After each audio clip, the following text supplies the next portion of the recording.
Buenas tardes, hermanos. Espero que como siempre se encuentren bien, felices, gozosos, disfrutando de este tiempo que el Señor nos regala. Saludamos a todos nuestros hermanos una vez más y como siempre es mi deseo que todas las cosas en su vida estén funcionando muy bien. ¿Estás listo para el día del juicio? La Biblia dice en Romanos 2, del 12 al 16. Porque todos los que sin ley han pecado, sin ley también perecerán. Y todos los que bajo la ley han pecado, por la ley serán juzgados.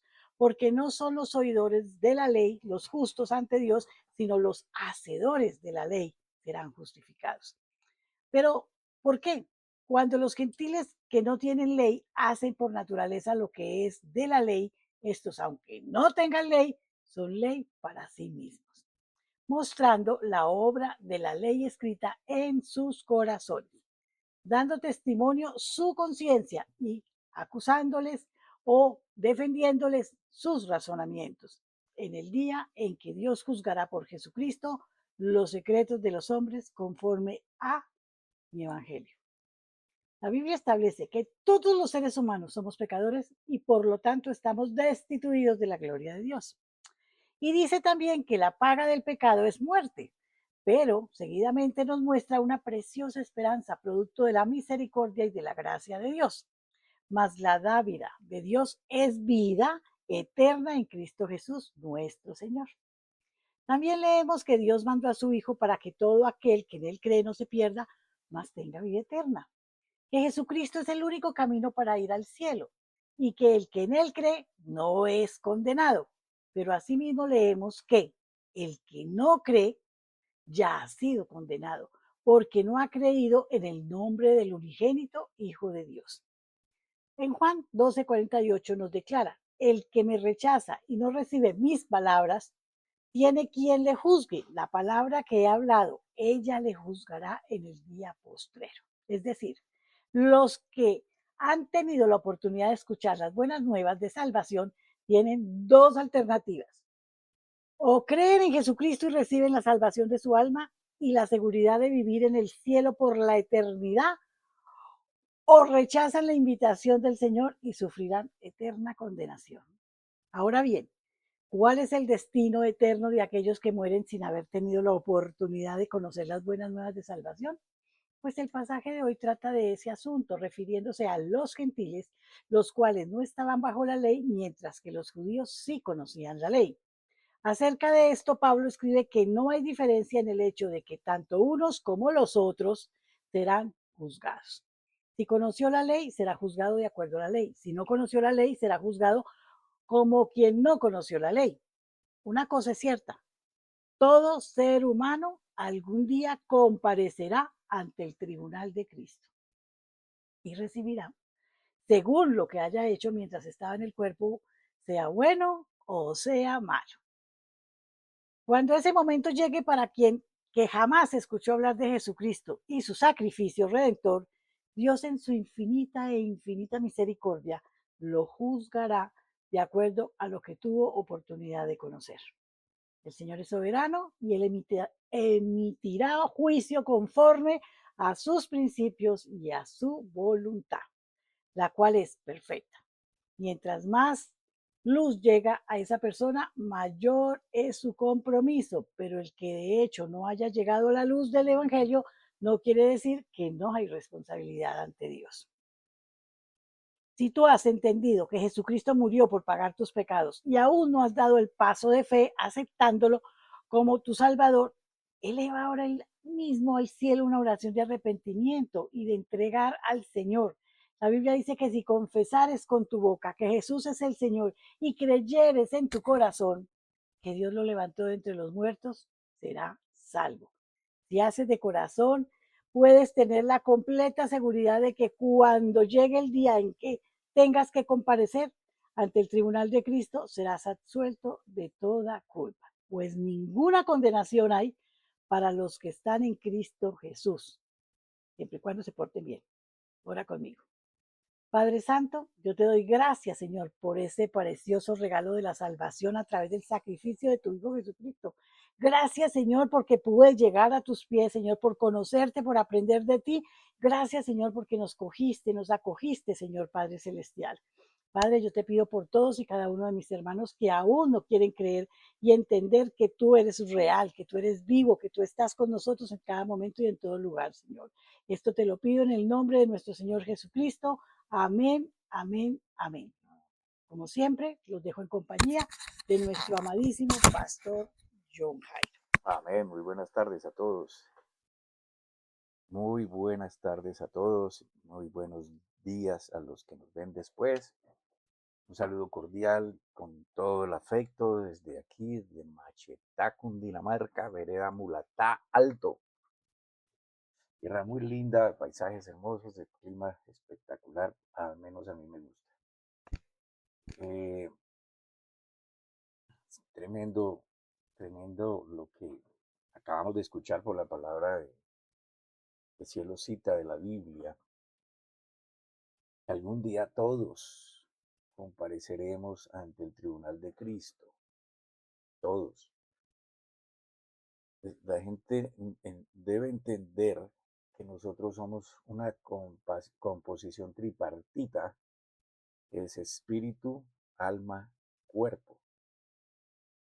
El proceso que nosotros llamamos de muerte es el que nos quitan este cuerpo, que de hecho no fue diseñado para morir, pero por causa del pecado se deteriora, sufre y es necesario eh, que nos sea quitado.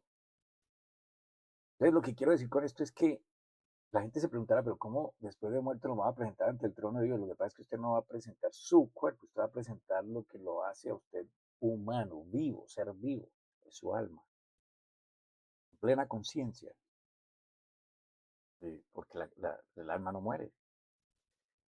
Una prueba de ello es, por ejemplo, el que nuestra mente, que no envejece,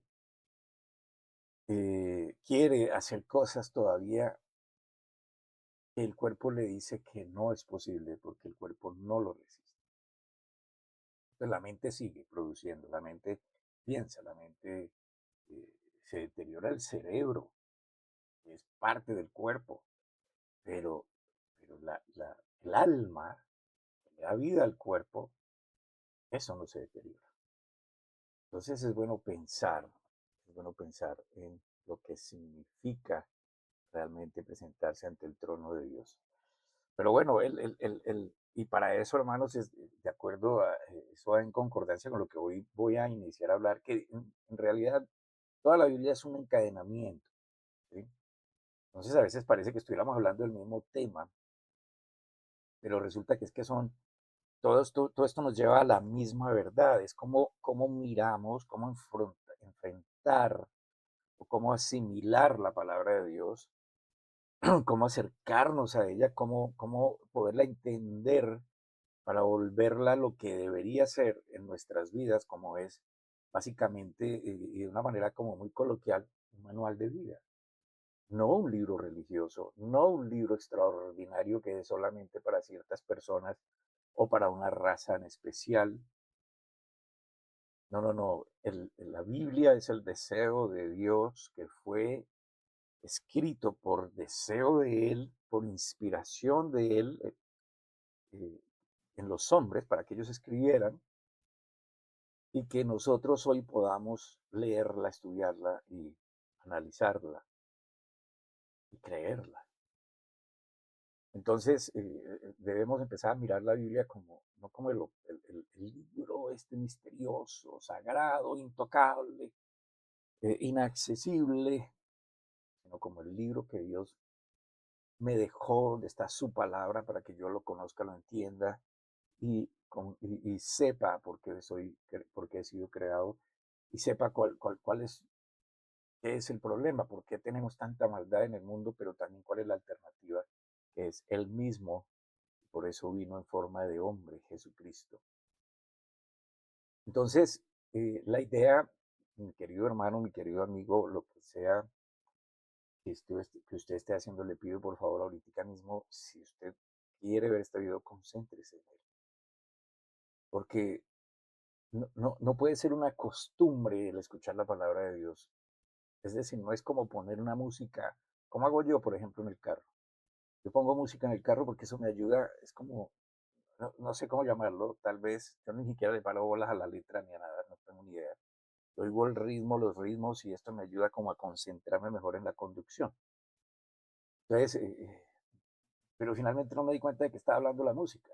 Y hay gente que pone videos o pone predicadores o pone canciones con mensaje espiritual y no le ponen cuidado porque creen que eso por sí solo ya los hace santos o limpia el ambiente y espanta a los demonios y cuanta cosa. Pero resulta que la palabra es para pensarla, para entenderla, para tenerla en cuenta y para hacer como ella nos enseña si es que creemos realmente a Dios. Y eso se llama, en otras palabras, perseverar. ¿Qué es la perseverancia? ¿Qué es la verdadera perseverancia? Porque en el fondo lo que nos está hablando el Señor es que estemos actuando en esto, en lo que Él es, que vivamos en Él, por el Espíritu, en el Espíritu. Pero también encontramos términos como en la Biblia, como el que está en Cristo. Entonces, estar en Cristo no es estar en una religión, estar en Cristo no es participar de actividades que las diferentes congregaciones organizan. Eso no es estar en Cristo. Esto es parte de lo que hacemos para ir por ese camino.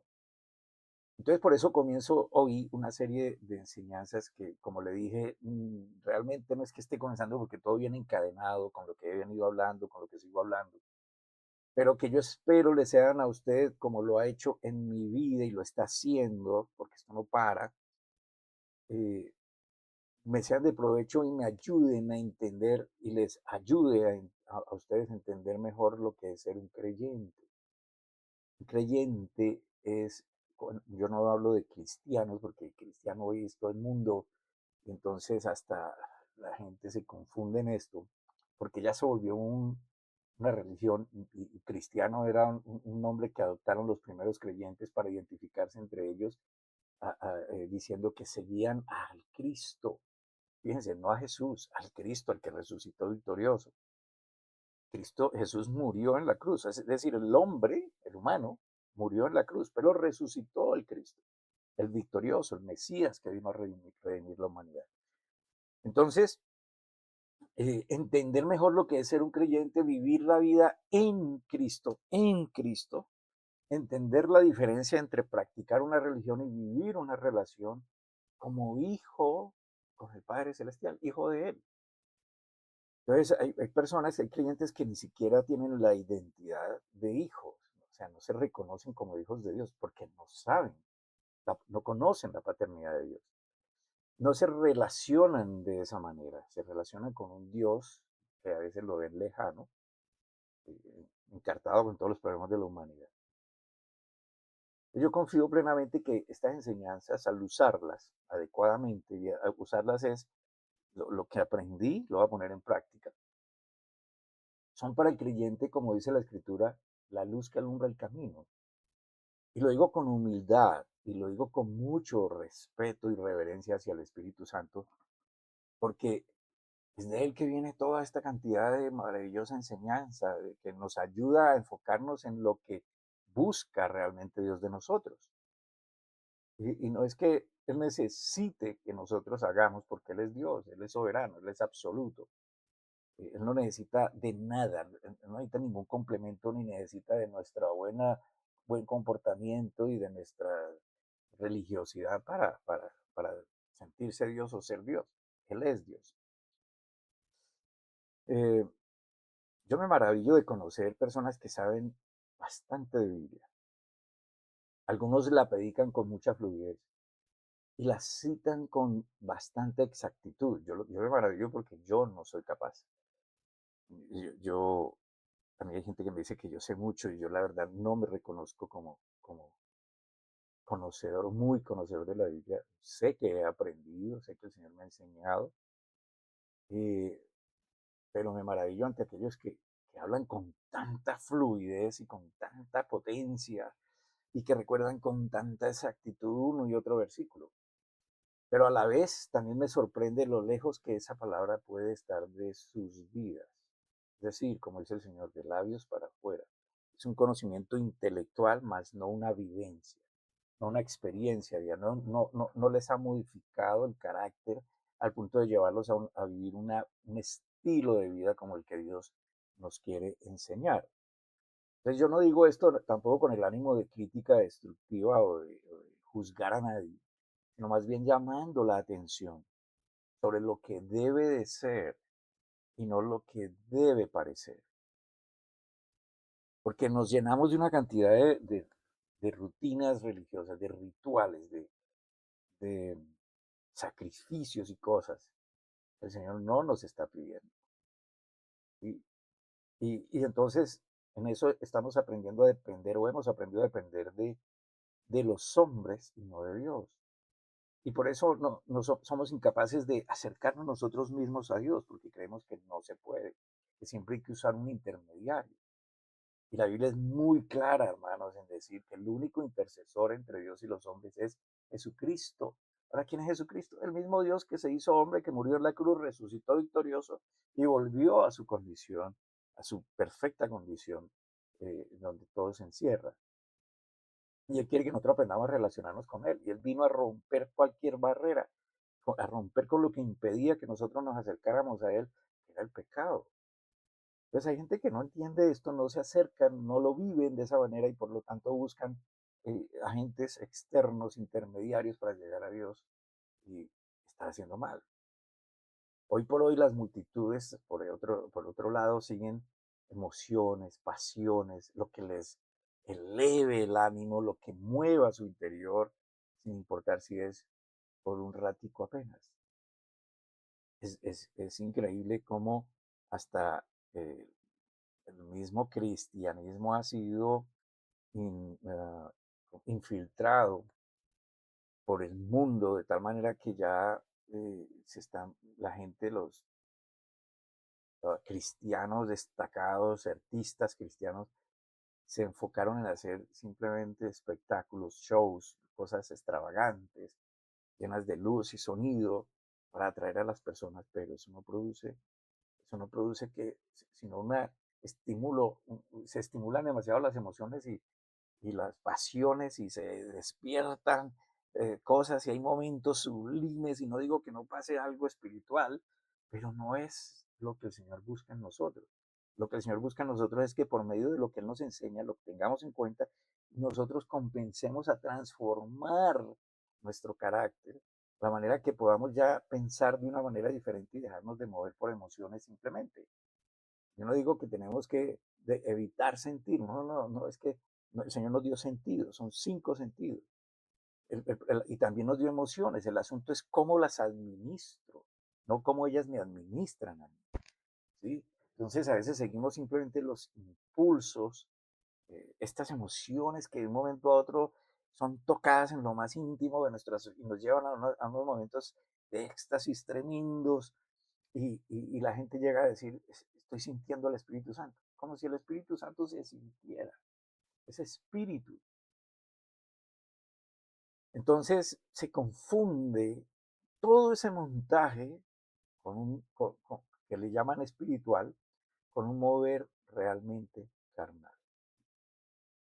Se llega a creer que por saber versos de la Biblia, por hablar con tono fuerte, fluido, animoso, por tener riquezas materiales, se está caminando correctamente en la voluntad de Dios. De hecho, por ahí compartí con nuestra congregación un artículo muy interesante sobre cierta denominación, cómo ellos llegaron a ser tan exitosos económicamente. Y fue que idearon todo un mecanismo, todo un movimiento para hacer ver a la gente que ah, ¿cómo se llama? El progreso material se traducía como bendición. Y por supuesto por ahí se fueron muchos y eso se llama ahora la doctrina de la prosperidad. Pues se ha tergiversado. Entonces ya el que tenga mucho es porque es bendecido, muy bendecido por Dios. El que no tiene, debe estar en pecado. Sí, fíjense hasta el punto donde hemos llegado. Ya no podemos mirar la Biblia como algo más natural, sino como algo que tiene que representarse materialmente en el mundo. Entonces, la idea es aprender a transformar la mente usando la palabra de Dios para disfrutar de la identidad de hijos que el Señor nos ha dado a todo el que le cree. Eso no solo garantiza la salvación, sino también una vida que cada vez más es victoriosa sobre todo aquello que nos es adverso, incluyendo la prosperidad. Cuando hay escasez, entonces, cómo, cómo enfrentar esto? Y tenemos que crear esa seguridad en Dios, en nuestra paternidad. El común de los creyentes creen que vivir la vida en Cristo, escuche bien, vivir la vida en Cristo es un asunto de sentir. Lo llevan a la experiencia corporal nada más.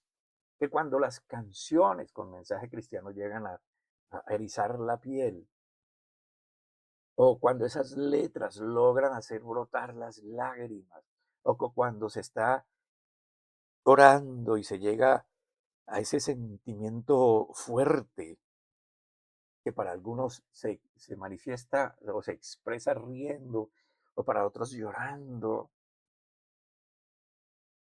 o cuando se llega a percibir una presencia especial, cercana, eso necesariamente lo identifican como permanecer en Cristo, vivir la vida cristiana.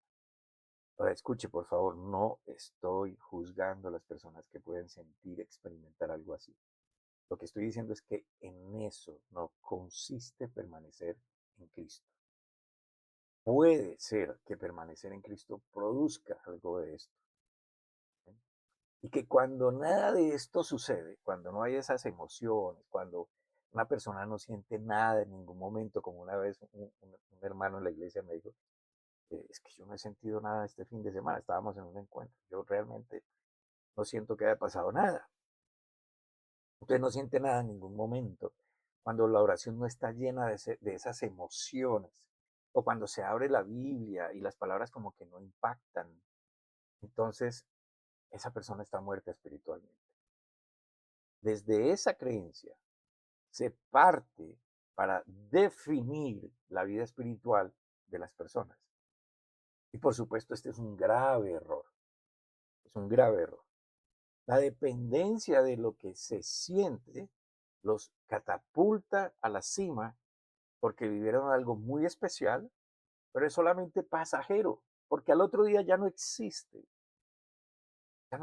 la cantidad de emociones simplemente porque volvieron a la rutina de sus vidas y se sienten otra vez lejos de Dios, acariciando de nuevo todo aquello que no saben no es lo conveniente.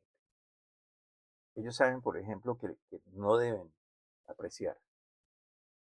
Quiero anticiparme antes de seguir y, como les dije, ojalá pudiera tocar todo este tema, todo esto tan profundo en un momentico, pero resulta que no, por eso vamos por partes. Hoy tal vez voy a darles, es como la abrebocas, la introducción a este tema. Entonces el Señor, mire lo que el Señor enseñó y, y, y, y enseña todavía a sus discípulos a través de la Biblia. Vamos a leer esto que yo sé que muchos lo conocen y hasta lo recitan, pero escuche bien. Juan 15:5. Yo soy la vid, vosotros los pámpanos. El que permanece en mí y yo en él, este lleva mucho fruto. Pero separados de mí, nada podéis hacer. Esa frase, el que permanece en mí, es lo que nosotros debemos entender. ¿Qué significa esa frase? ¿Cómo se logra permanecer en Cristo? Es lo que yo he venido tratando de enseñar los últimos sábados. Y hoy vamos a definir lo que significa permanecer en Cristo. Cuando leemos el contexto, nos damos cuenta que Jesús no se estaba refiriendo a lo que las personas pueden sentir. En ningún momento él habló de esa parte de nuestro ser. No habló de si ustedes sienten, si ustedes perciben, si ustedes... No. Aquí está hablando del que permanece en Cristo. Entonces, ¿qué es lo que está hablando? De posición. ¿Amén? Habla de estar, de permanecer. de una posición. Y tampoco puso condicionamiento para ello. Es decir, no dijo permanecer si no hay tentación. Permanecer solamente en determinados momentos o días o cuando no tengan distracciones. Él dijo el que permanece en mí. Tampoco dijo que había que enrolarse en una cantidad de actividades para lograr permanecer, porque obviamente no consiste en esfuerzo humano. Entonces, la cuestión no se basa en todo lo que de pronto nosotros creemos que es permanecer en Cristo. Hoy les digo que sí hay una forma de vivir, una vida de fe, si hay esto, de estar en fe de una manera más real, más firme que solamente experimentar momentos. No se trata de lo sentí, lo experimenté, hay un mover espiritual en este momento, o en aquella iglesia, o aquel pastor, es que cuando él habla, el Espíritu Santo se mueve. No, hermano, no consiste en eso. Eso son emociones. Es como cuando uno va al estadio, el partido puede estar bueno o puede estar aburrido, pero hubo partido. ¿Y qué experimentó usted? Pues dependiendo de si le gustó o no le gustó. Depende de usted cómo asimila las cosas. La metáfora que usó el Señor sobre un viñedo fue a propósito, porque ellos comprendían muy bien sobre qué les estaba hablando. Tal vez para usted y para mí en esta parte del mundo es lo mismo, no es lo mismo que para ellos, porque no estamos familiarizados con el cultivo de la uva. Así que ellos sí podían entender perfectamente cómo es que funciona una mata de uva.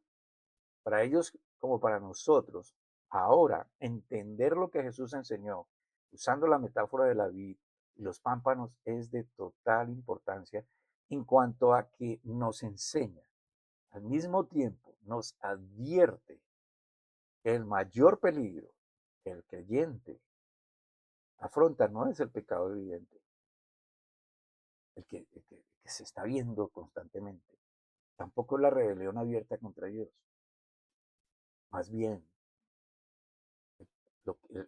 lo más delicado que puede enfrentar el creyente es la desconexión gradual de él.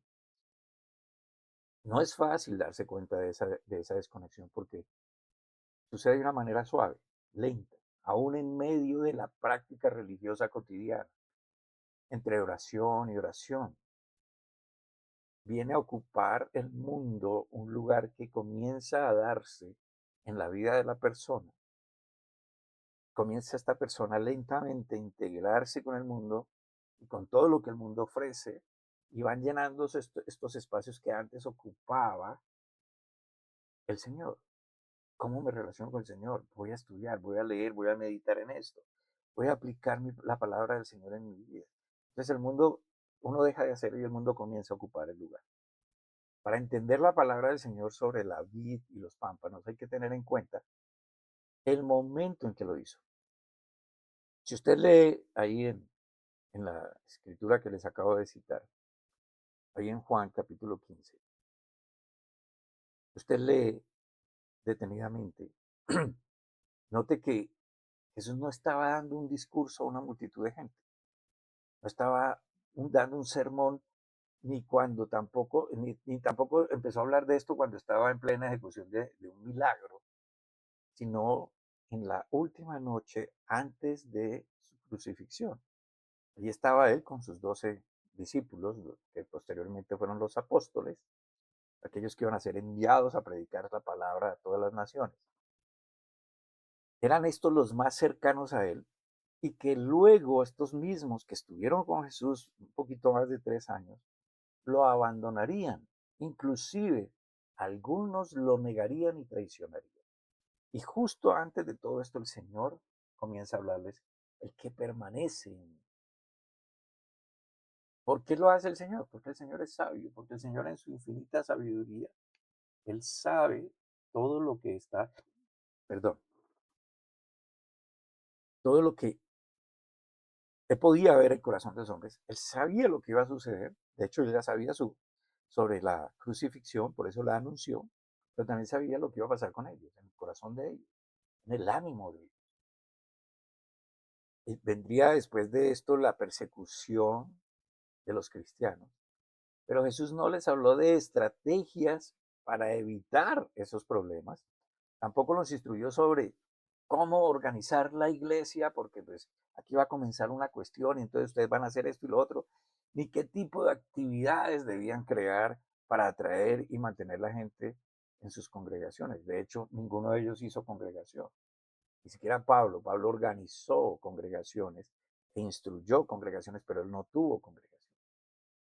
Les enseñó sobre cómo no dejarse llevar por las corrientes del mundo, mantenerse conectados con él, a pesar de que él, esa figura que estaban viendo, esa humanidad, iba a perecer. El Señor sabía con exactitud lo que iba a suceder. Sabía, por ejemplo, que se iban a sentir solos, decepcionados, tristes, que ellos iban de pronto a flaquear, que se iban a sentir desorientados, perdidos, frustrados. Se nos fue el maestro, se nos fue nuestro líder. ¿Y ahora qué hacemos? Ellos, después de esa muerte, de la muerte de Jesús, quisieron volver a lo que hacían, quisieron volver a ser pescadores y ya. La fe de ellos, en otras palabras, iba a ser sacudida. Y el mundo comenzaría a presionar, a perseguir, a darles todas las razones para que resignaran lo que habían creído, para que ya no existieran más eso. Les iba a hacer ver, ustedes creyeron en algo que era pasajero, ustedes creyeron en algo que no era cierto. Eso es lo que el mundo hace. Y lo usa y usa mil maneras, mil formas para que la gente se convenza de que lo que cree no es verdad. Si cree en Jesucristo, eso está perdiendo el tiempo. Eso es primitivo, eso es histórico, eso es retrógrado. Eso no sirve, eso no le produce a usted nada. Mire cómo está usted está vaciado, usted está enfermo, usted está abandonado, usted está viejo, usted está, etcétera, etcétera, etcétera. Usted se tiró la vida y no la disfrutó por estar en estas cuestiones. A mí me lo han dicho. Pero cuando usted entiende que esto es simplemente un espacio así chiquito en la eternidad, esto que vivimos ahora, ¿qué es más importante, este espacio chiquito o la eternidad? Es infinito, que no tiene límite. ¿Dónde va a pasar su eternidad? Como le digo, bueno, usted tiene derecho a no creer en, en la vida después de la muerte. La vida después de la muerte la enseña la Biblia. ¿Cómo es? ¿Qué es lo que el Señor nos va a dar? Usted tiene derecho a creer o no creer, porque finalmente el único que ha vuelto de la muerte es Jesucristo. Usted no estuvo ahí. Hay testimonio de la resurrección de Jesucristo. Estuvo con sus discípulos 40 días y sus noches hablándoles. Les probó que era Él. Muchos lo vieron. Más de 500 personas resucitaron junto con Él. Hubo testigos de todas maneras, de crédulos, de incrédulos, etc. Usted tiene derecho a no creer. Pero si usted dice que cree, esto, aprender sobre que hay vida más allá de este cuerpo, es lo que enseña la Biblia. ¿Se cree o no se cree? ¿Se guarda y se vive conforme a esa perspectiva? ¿O usted simplemente dedíquese a disfrutar esto que le tiene, que está aquí en el mundo, como sea, saque provecho, haga lo que sea, porque mañana se va a acabar? Entonces la fe de estos discípulos sería sacudida y el mundo iba a hacer todo posible para que ellos abandonaran, no hicieran más. Y por eso vino la enseñanza que el Señor usa como herramienta clara, visible, práctica para ellos, que ellos conocían y que ahora sigue igual de vigente e importante para nosotros. Y eso fue la vid y los pámpanos. De hecho, la Biblia, tanto en el Viejo como en el Nuevo Testamento, habla sublimemente de la vid de una manera importante, le dan una categoría. El pueblo de Israel es como la vid, etcétera. En el Salmo 80, por ejemplo, allí habla de la vid de Israel como la vid. O sea que ellos, esos términos y ese ejemplo para ellos no era nada indiferente. Amén. Era muy importante. Así que cuando Jesús dice, yo soy la vid, estaba usando una referencia, una imagen que todos ellos conocían para darle un nuevo significado. Y eso era elevar lo que para ellos ya era alto a un nivel supremo.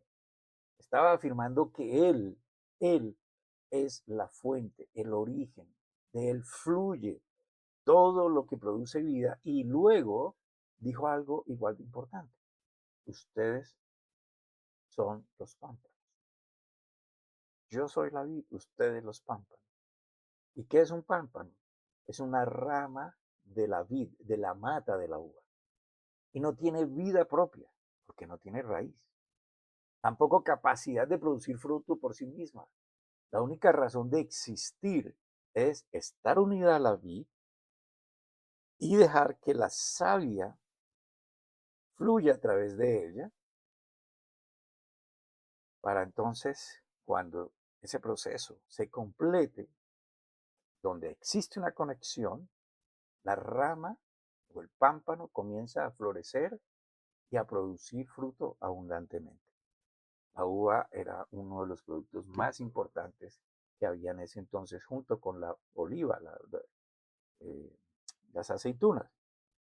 Pero cuando esa conexión se corta, cuando ya deja de alimentarse la rama de la vid, ¿qué pasa? Pues se seca, sin importar si todavía sigue recibiendo sol, lluvia, aire, los componentes para que siga dándose toda la nutrición. Comienza a morir, llega, se seca, está muerta y va cambiando de semblante hasta cuando ya desarranca. Yo veo esto en muchas personas que empiezan con un ánimo tremendo, escuchan la palabra les llega a lo profundo del corazón, extienden su corazón genuino hacia Dios y se acogen a su justicia, lo reconocen como Señor y Salvador de sus vidas, piden perdón por sus pecados, comienzan con el impulso tremendo, pero cuando ven que la palabra no es nada emocionante, que no es nada que les mueve así las fibras y que no hay un show que lo respalde y que la palabra, el predicador tal vez es como yo, que es monótono y no le mueve esas fibras por allá. Y que estos tipos que realmente son capaces de elevar el ánimo de las personas empiezan a echar para atrás y se van alejando. Y el mundo va ocupando ese lugar hasta que otra vez se envuelven en el mundo y vuelven y lo miran a uno como, todavía sigues en la misma. Cosas como esa. No se dan cuenta que se están desconectando al punto de que ya están muertos, ya no producen fruto. El fruto es el cambio del carácter, cambio de la persona, vivir como Dios enseña, distinguir entre lo que es malo y lo que es bueno, escoger la vida que el Señor dice, porque ahí tenemos una paternidad que nos va a sustentar por el resto, por la eternidad. La vida espiritual no funciona por esfuerzo propio o porque se ha permanecido disciplinadamente en una congregación por años, tampoco por cuántos versículos se tenga en la memoria. Funciona por la calidad de la conexión que hay con quien da la vida en abundancia, que es el Señor. La vida en abundancia es vida eterna junto a Él, porque hay vida eterna separados de Él. Entonces eso es fácil de determinar, por ejemplo, cuando usted analiza lo que usted mismo hace, cuando no está la influencia de esa música especial, bien orquestada el domingo o el día de culto, o cuando, o cómo usted se comporta cuando no hay la cantidad de hermanos orando y adorando alrededor, o cómo usted se comporta o se siente cuando la oración o la predicación del pastor tiene alto contenido de enseñanza. ¿Qué es lo que siente? ¿Cómo usted se comporta? Por ejemplo, ¿cómo usted, luego de que salió de este momento emocional de escuchar la palabra, de participar de la música y de la oración, llegó otra vez a la rutina de sus días y está en medio del trabajo, en las horas más complicadas,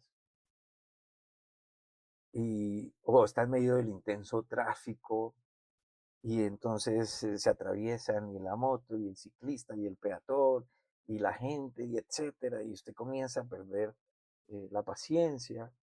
O cuando, por ejemplo, usted coge su celular y en la pantalla de su móvil parece justo lo que no conviene oír o mirar. O cuando la conversación con alguien va subiendo de tono y ya es difícil recordar uno de esos versículos que se han memorizado, porque la ira, la lujuria, la respuesta astuta, quiere salir disparada de la boca.